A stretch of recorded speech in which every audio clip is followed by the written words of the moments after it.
Welcome back to Fun Facts with Faith. Today is our final cat genetics video. I know you're all so sad. But actually, I think this one has a lot more interesting facts in it. It's one of the more exciting ones. So, stay with me for this home stretch. White. White coloration in cats is controlled by the KIT gene. KIT is a receptor tyrosine kinase. A lot of you just went cross-eyed. It's a receptor that has inherent signaling capability. And it is important for lots of things, but most relevant to us, it is necessary for melanocyte survival. So if you have a loss of function mutation in your KIT protein, you will have apoptosis or cell death of melanocytes. So then you get white due to a lack of pigment, okay? So the genes, the alleles that we care about with KIT. So we have, the first one is dominant white, okay? Big W, big V. It is, as I said, dominant, and it produces full white coloration. This allele is also associated with blue eyes and congenital sensorineural deafness. And the reason for that is that KIT is controlling melanoblast stem cells. So basically cells that are going to eventually develop into both melanocytes and types of like neurological cell types. So that's why the deafness. So, dominant white, complete white coloration associated with blue eyes and deafness. Okay, alternatively, white spotting. White spotting allele is codominant and has variable expression. So what does that mean? It means that even two cats that have the same genotype will have a different phenotype, i.e. they will have a slightly different appearance, because how much their white gene is expressed will vary from cat to cat and from area to area. So, if you have a homozygote white spotting cat, like you've got two white spotting alleles, then you will be somewhere between 50 and 100% white. And if you have only one, and then you have a non-white allele, you will be somewhere between 0 and 50% white. Okay? So this is how you get those sort of like bicolored cats. Okay. Little w is the wild type, which is the like no white gene. That's normal. And then this guy is kind of interesting. So this is a recessive white allele, little w, little g. It's called the Berman white gloving allele.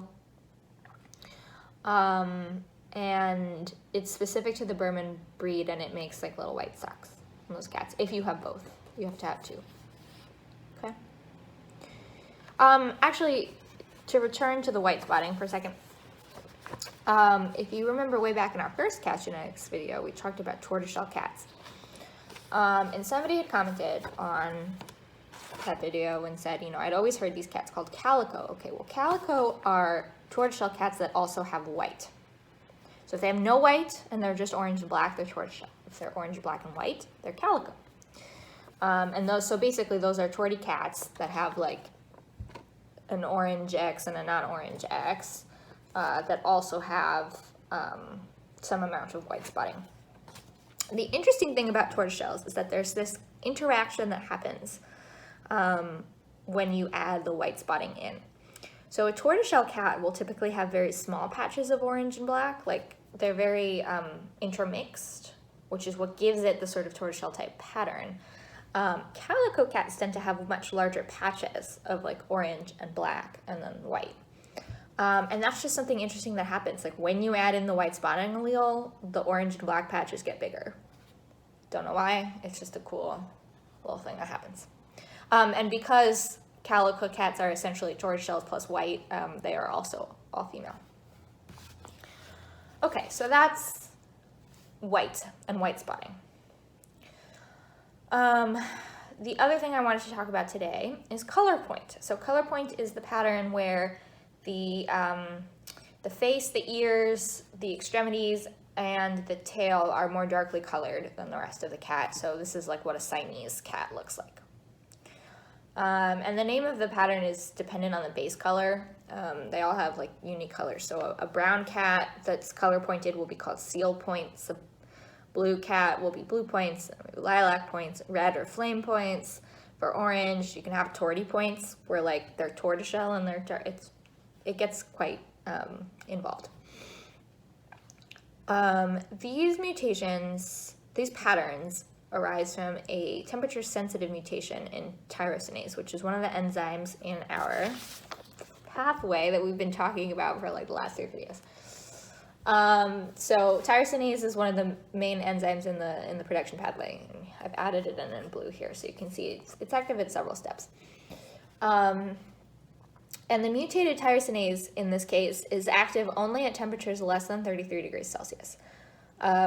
So the coolest parts of the body, which ends up being the extremities, the nose, the ears, the feet, the tail, are the more darkly colored areas, and then the rest of the cat is lighter.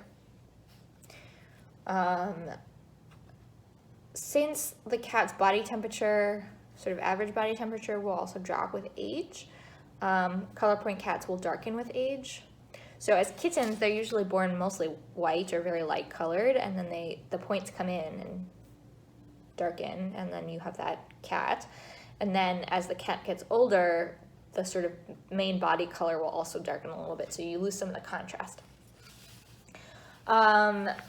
Because the tyrosine pathway, if you sort of, instead of going down this way, you kind of go a different way,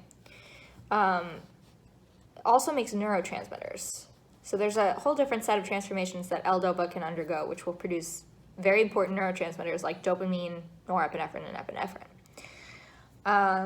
So because of that interaction, and because tyrosinase is also relevant for that pathway, if you have mutations that affect the very early part of this pathway, it will not just affect your coloration, it will affect your neurological development. And that's one of the reasons why you have a higher frequency of cross-eyed cats in color points. And then the very last thing is a very interesting phenomenon called fever coat, which you can see in domestic cats.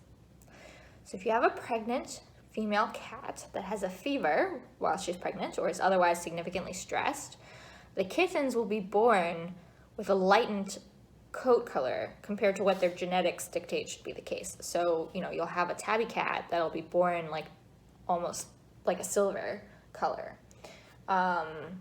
Or, you'll have an orange cat that will be born sort of cream colored. And then after the kittens are born, over the course of weeks, their lightened fur is gradually replaced by sort of appropriately pigmented fur for their genetics. It's just an interesting thing that happens. And beware, if you're ever like trying to purchase a cat, there are people on Craigslist. I mean, I don't know why you'd be purchasing a cat on Craigslist, don't do that. But if you were going to, there are people sometimes who try to sell like fever-coated kittens as rare breeds or colorations. All right, so that concludes our series on cat coat genetics. Thank you for sticking with me. And I will be back tomorrow with a non-genetics related fact. Bye.